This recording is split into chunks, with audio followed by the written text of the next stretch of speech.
Mga kababayan, kamusta po? Sana po nasa maayos po kayong kalagayan. Si Kamanong po ay nagbabalik para po komentuhan po kayo dito po sa Tambayan Makabayan. Magumpisa na po tayo. Komentuhan po natin si Boying, mga kababayan. At tingnan po natin at ibalik tanaw po natin kung siya po talaga ay nagsasabi ng totoo. Ubod ng sinungaling! Di umano. Ito po mga kababayan, si Boying. At syempre po, ang mga Marines. Ganito po ang nangyari mga kababayan. Si Boying, ang mga Marines at ang ICC. Ito po si Boying. Magpapaliwanag mga kababayan. At hindi po siya sinungaling mga kababayan. Umpisa na po natin pakinggan si Boying.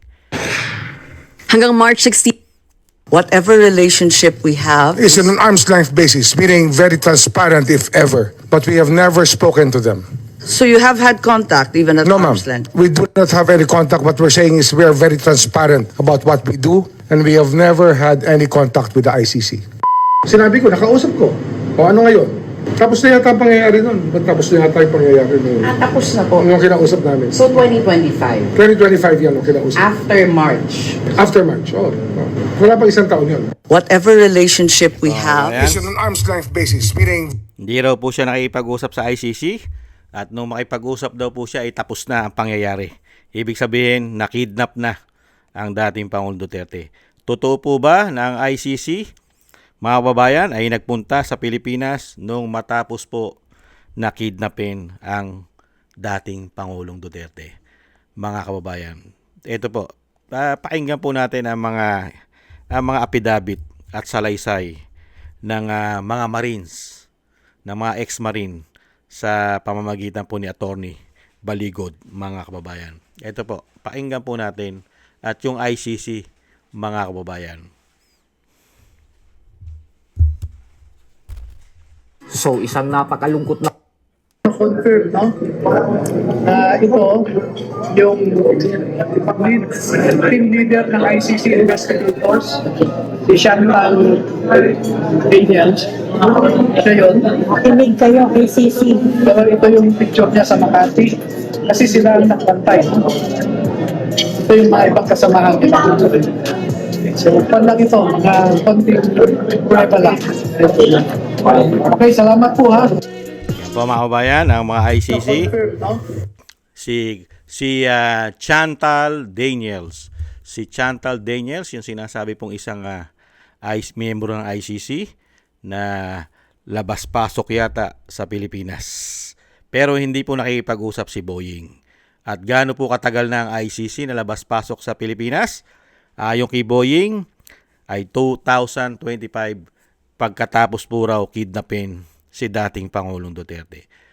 Pakinggan po natin si Attorney Baligod, mga kababayan. Kung anong taon po na nandito na ang ICC, hindi pa nakikidnap si dating Pangulong Duterte.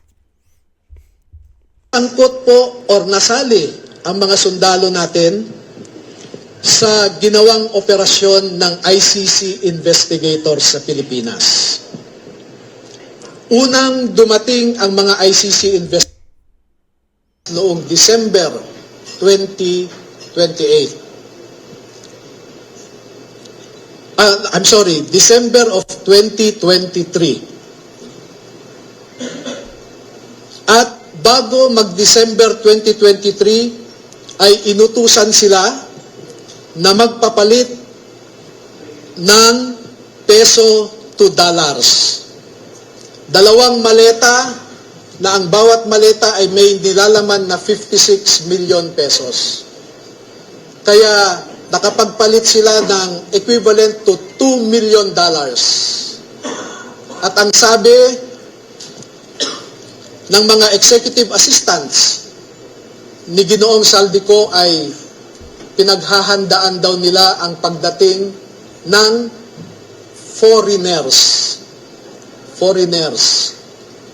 At kalaunan ay nakilala ng mga ito na ang foreigners na binabanggit ay mga ICC investigators.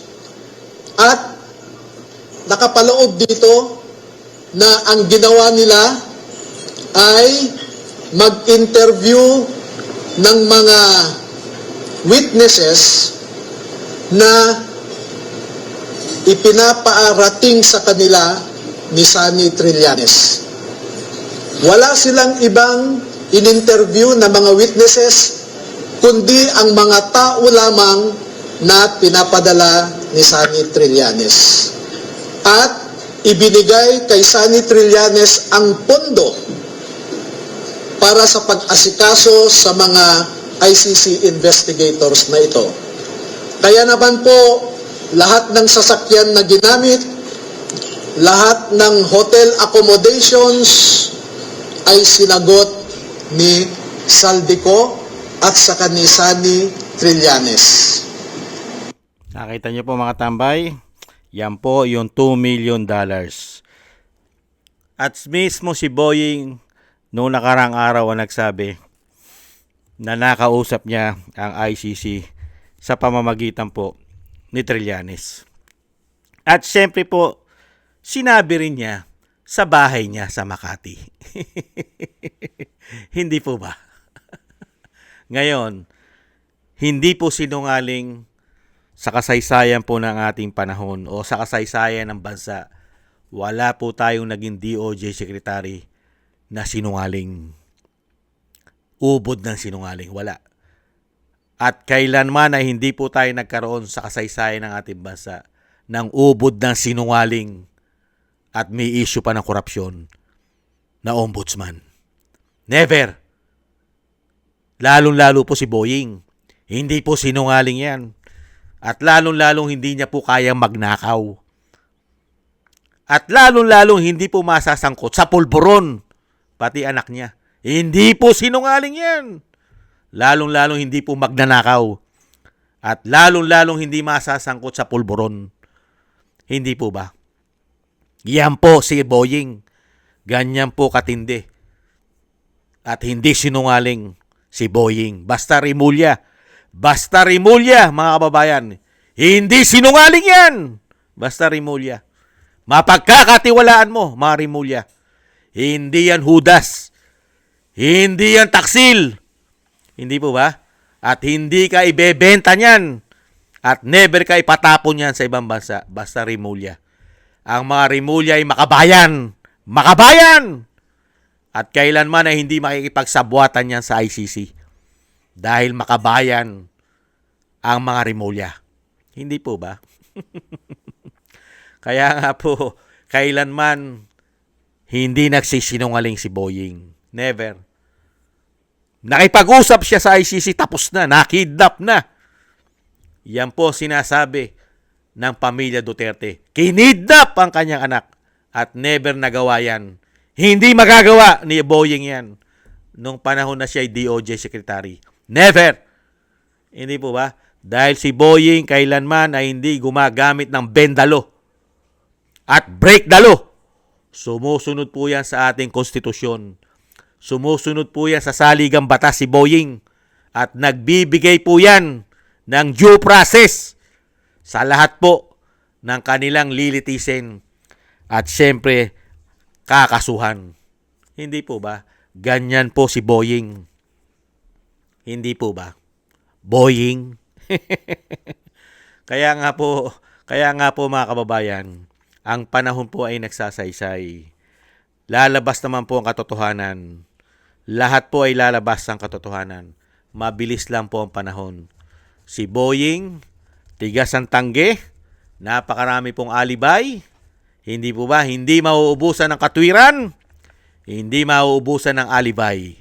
At syempre sa lahat ng salita, kailanman, mga kababayan, wala siyang ginawang pagkakamali. Hindi po ba? Ganyan po si Boying. Dahil nga po may kasabihan, ang magnanakaw kailanman ay hindi po aamin niya na siya'y magnanakaw. Ganon din po ang sinungaling. Ang sinungaling kailanman ay hindi aamin na siya'y nagsisinungaling. Kaya nga po magpinsang buo yan eh. Minsan nga magkapatid pa eh. Yung magnanakaw sa kasinungaling. Hindi ba, Boying? Kaya po tayo umaasa na pagka pinagkaloob po ang ating Vice President na maging Pangulo ng Bansa, yan. Yang mga ginawa ni Boying na wala po siyang ginawang pagkakamali At never nagsasabi ng totoo ang mga Marines. Si Boying lang ang paniniwalaan ng sambayan ng Pilipino. Lahat ng ginawa ni Boying, pati sa ginawa nila kay dating Pangulong Duterte, si Boying lang ang dapat paniwalaan. At si Bongit na tinatawag na bangag, na sila po'y walang nilabag na batas. At sila'y sumusunod sa ating soberenya, sa ating sovereignty. Sumusunod sila sa proseso ng batas ng Pilipinas, sa ating judicial. Lalong-lalo, nagbibigay sila ng due process. Kaya nga, bibit-biting kita. Bibit-biting kita. Bibit-biting kita. Isakay sa eroplano yan. Ibibit-biting kita. Mga kababayan, yan po ang grupo nila Boying. Hindi po ba? Kaya po, habang nakaupo sa kapangyarihan si Boying at ang binagawang Pilipinas, kahit sino pa, walang mananalo kay Boying pagdating sa batas. Dahil kailanman si Boying laging tama ang ginagawa sa batas habang siya'y nakaupo. Habang nasa kapangyarihan si Boying, wala siyang nilalabag ng batas. Wala siyang nilalabag na batas. Pag nawala na siya sa kapangyarihan, doon natin malalaman kung totoo lahat ang sinasabi ni Boying. Wala siyang nilalabag na batas. At hindi siya nagsisinungaling. At hindi siya traidor. At hindi siya Judas. At hindi siya sinungaling pag wala na siya sa kapangyarihan. Hindi po ba, mga kababayan? Maraming salamat po, mga tambay. Tayo po ay patuloy po na manalangin na maingatan po ang ating mga soldiers at mga ex-marine.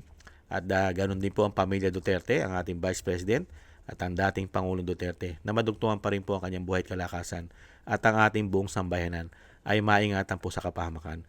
Maraming salamat po sa mga dasal po ninyo. At thank you po sa mga gusto po ng ating Tambayang Makabayan sa YouTube at TikTok. At sa patuloy po nagsusubscribe at mga subscribers po natin, mabuhay po kayo.